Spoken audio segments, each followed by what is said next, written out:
Baik adik-adik, jumpa lagi ya dalam pembelajaran kita.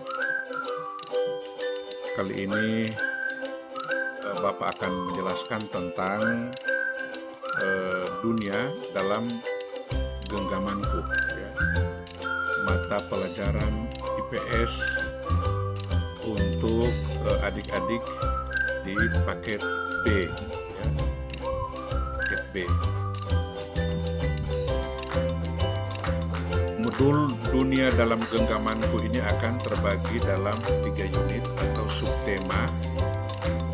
Yang pertama berubah untuk bertahan, dan ini yang akan Bapak sampaikan. Sebagaimana adik-adik ketahui bahwa pembelajaran di PKBM ini dipilih materi-materi ya, tema-tema yang sesuai dengan kebutuhan dan perkembangan atau situasi peserta didik. Tidak semuanya diajarkan agar tetap menimbulkan semangat daripada adik-adik di dalam belajar menyelesaikan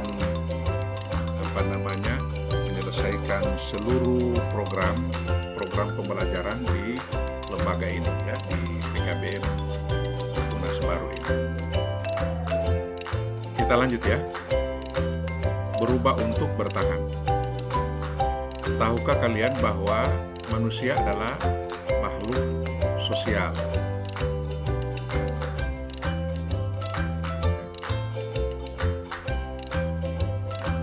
Makhluk sosial. Manusia tidak dapat hidup sendiri atau mengasingkan diri dari manusia lainnya. Manusia memerlukan orang lain untuk memenuhi kebutuhannya ya. Itu yang pengantar di dalam tema ini ya. Dalam kegiatan atau dalam bermasyarakat, kita mengalami perubahan sosial budaya ya.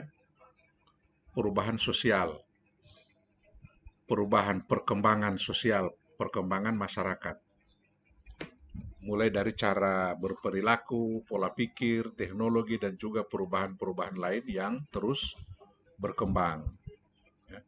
Sekarang coba perhatikan di sekitar Anda. Pada zaman dahulu anak-anak setiap hari bermain permainan tradisional bersama dengan temannya. Sedangkan zaman sekarang anak-anak sudah sangat mahir bermain gawai ya, atau handphone, dan juga sudah tidak asing lagi dengan namanya internet. Ini adalah salah satu bukti bahwa manusia mengalami yang namanya perubahan sosial budaya. Nah, salah satu yang menyebabkan perubahan sosial budaya dalam masyarakat adalah adanya globalisasi.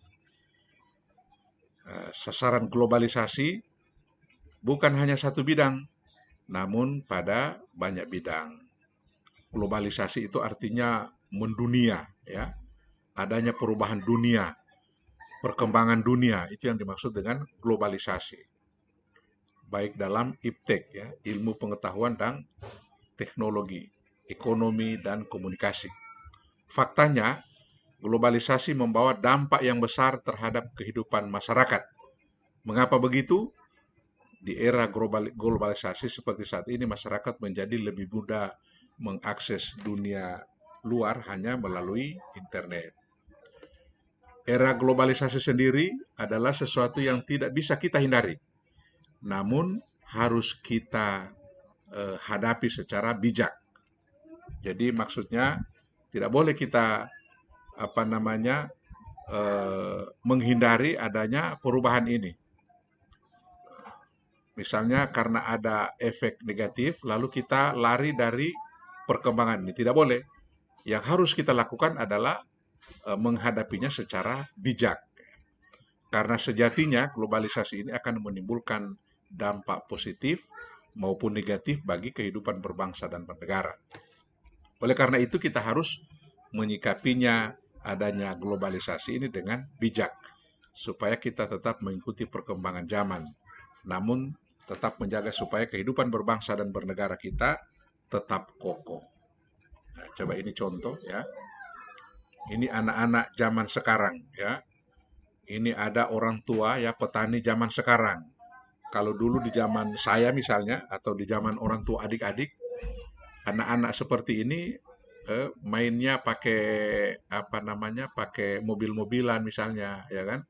Kemudian orang tuanya tidak membajak dengan mesin begini, membajak dengan kerbau, dengan sapi, masih dengan tradisional, dengan cangkul malah.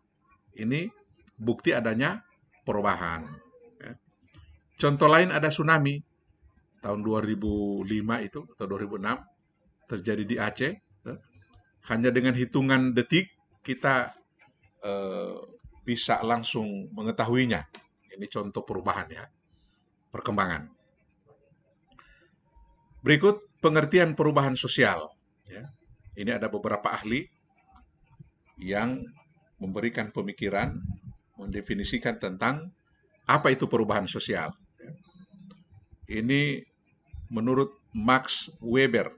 Perubahan sosial atau budaya menurut Max Weber adalah perubahan situasi dalam masyarakat sebagai akibat dari adanya ketidaksesuaian unsur-unsur di dalamnya. Begitu ya. Ini ada beberapa ahli, ada 6 ahli.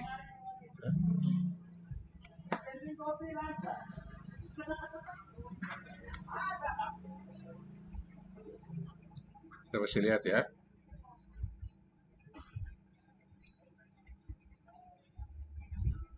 Ada 5 ya, 5 ahli yang mendefinisikan tentang apa itu perubahan. Ya, kita hanya sekedar tahu saja. Kemudian ciri-ciri perubahan sosial. Setiap unsur di masyarakat pasti mengalami perubahan sosial. Ya. Perubahan sosial dapat meliputi perubahan nilai, norma, teknologi, dan interaksi sosial. Selanjutnya sekarang kita perhatikan ciri-ciri perubahan sosial di bawah ini. Yang pertama, berkelanjutan. Maksudnya setiap manusia sebagai makhluk sosial dimanapun berada akan mengalami perubahan, baik cepat maupun lambat. Ya, ini pasti dan akan terus berkembang. Ya, jadi berkelanjutan. Kemudian yang kedua, jadi diperhatikan ya istilah-istilah ini ya, ciri-ciri perubahan sosial, ciri atau tanda. Yang kedua, imitatif atau biasa disebut meniru, ya, copy paste, imitasi kalau dalam bahasa kampung ya. Jika ada perubahan yang dilakukan oleh kelompok sosial, maka akan ditiru oleh kelompok sosial lainnya. Ya. Coba lihat sekarang begitu cepatnya ini ciri imitatif. Kalau kita melihat ada yang tren di medsos, di Facebook misalnya, di YouTube, atau bahkan sekarang ini ya TikTok, cepat sekali kita meniru. Cepat sekali sampai kepada kita, bahkan kita menirunya. Ya. Kemudian hubungan timbal balik. Yang ketiga ya, perubahan sosial tidak hanya terbatas pada hubungan material atau imaterial saja.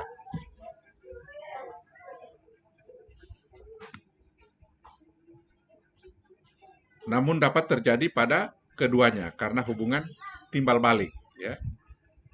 Timbal balik. Kemudian disorganisasi sementara. Disorganisasi sendiri berarti kondisi tanpa aturan atau kacau karena adanya perubahan pada lembaga tertentu. Misalnya kondisi politik yang terjadi pada masyarakat Indonesia tahun 1998. Kondisi ini menimbulkan banyak perubahan pada masyarakat. Disorganisasi artinya tanpa kontrol, ada demo yang besar-besaran, ada benturan kiri kanan, terjadi perubahan pemerintahan, dan akhirnya apa? Menimbulkan banyak perubahan. Ya. Reformasi, keterbukaan, dan lain-lain. Yang kelima, ini masih apa? Ciri-ciri perubahan sosial ya. Terjadi di mana-mana. Maksudnya di sini perubahan sosial terjadi di mana saja, mulai dari masyarakat desa sampai di kota. Namun mungkin tingkat perubahannya yang berbeda-beda. Jadi kalau misalnya di kota cepat sekali, kalau di desa sangat lamban. Karena mungkin adanya jaringan, akses, dan lain-lain. Ya. Kemudian yang keenam, dilakukan secara sengaja. Perubahan sosial pada dasarnya dilakukan oleh masyarakat secara sengaja, namun kadangkala juga dapat terjadi tanpa sengaja. Jadi perubahan itu bisa disengaja dan bisa tidak disengaja. Ya, begitu. Kemudian yang ketujuh, menimbulkan kontroversi. Adanya perubahan sosial dapat menimbulkan konflik atau kontroversi di masyarakat. Misalnya saja pada satu pabrik ada perubahan yang awalnya menggunakan tenaga manusia, kemudian digantikan oleh mesin untuk mempercepat produksi. Namun hal tersebut akan ditentang oleh para buruh karena dengan adanya mesin akan terjadi pengurangan. Jadi ada perubahan itu menimbulkan kontroversi. Ya, begitu. Kemudian penggolongan watak, ya, tipologis. Secara tipologis,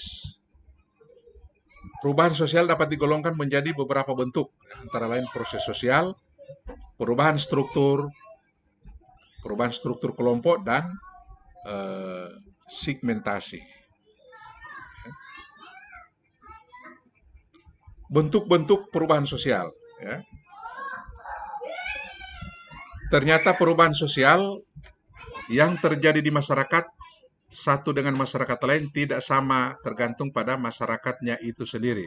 Oleh karena itu dikenal beberapa bentuk perubahan sosial di masyarakat, antara lain perubahan sosial berdasarkan waktu, perubahan sosial berdasarkan sudut pandang, perubahan sosial berdasarkan pengaruh, dan perubahan sosial berdasarkan arah perkembangan. Ya, ini bentuk-bentuk perubahan sosial, ya, bentuk-bentuk perubahan sosial. Ya, ada perubahan sosial berdasarkan waktu dan sebagainya. Coba kita lihat ada penjelasannya ini.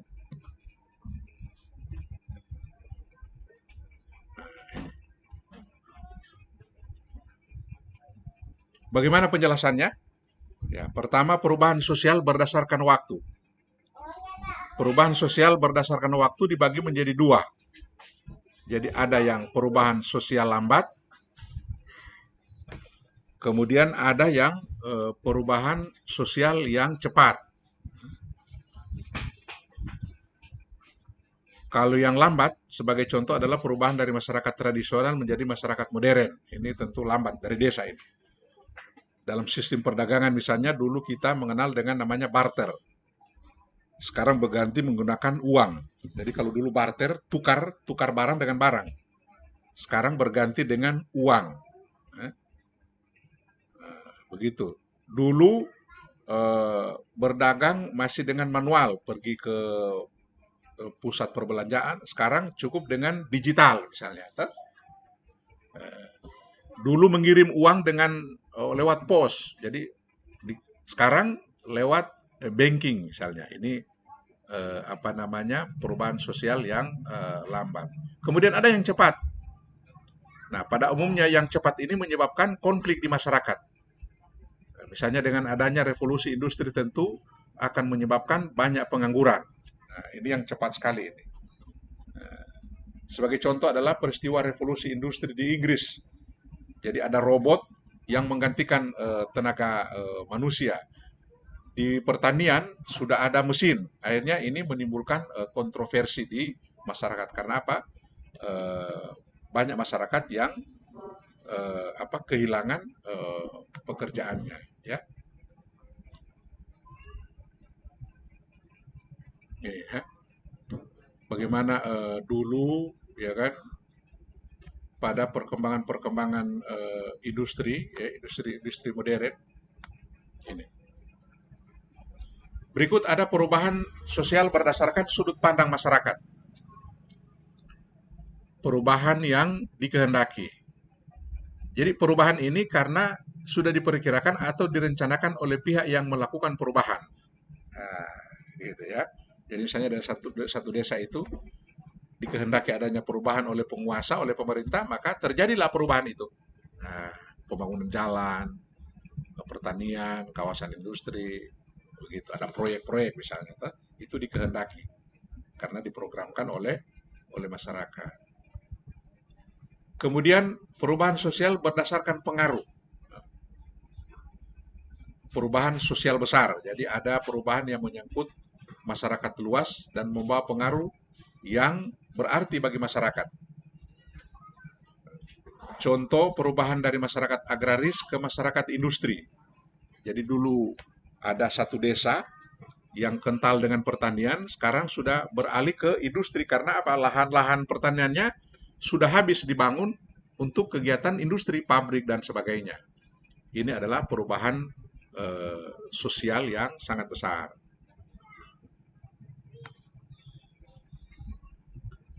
Kemudian ada perubahan sosial kecil. Sebagai contoh, gaya rambut, ya, mengikuti tren pakaian dan sebagainya. Ini adalah masuk dalam perubahan-perubahan kecil, ya. Coba lihat. Kemudian yang keempat, perubahan sosial berdasarkan arah perkembangan, ya. Jadi tren ini, ya. Perubahan sosial progres dan regres. Gitu ya. Kalau progres ke arah kemajuan, kalau regres kemunduran. Misalnya kalau kemunduran ini tren, ya, penggunaan obat-obat terlarang. Begitu. Ini adalah perubahan. Kalau yang progres, yang maju, internet, ya kan, listrik, ini yang apa namanya, yang progres. Kita lihat ya pada halaman yang lain.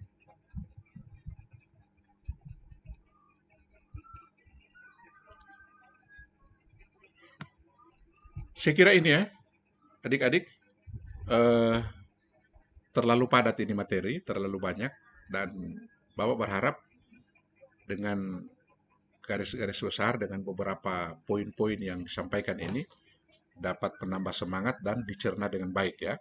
Kita akan lanjutkan pada pertemuan yang akan datang ya. Ingat, tetap semangat, fokus, walaupun Anda bisa belajar di mana saja, ingat cita-cita Anda. Ya, ingat cita-cita Anda, kegagalan yang tertunda, dan apa namanya, kesuksesan sudah menanti di depan sana. Tetap semangat dan sampai jumpa.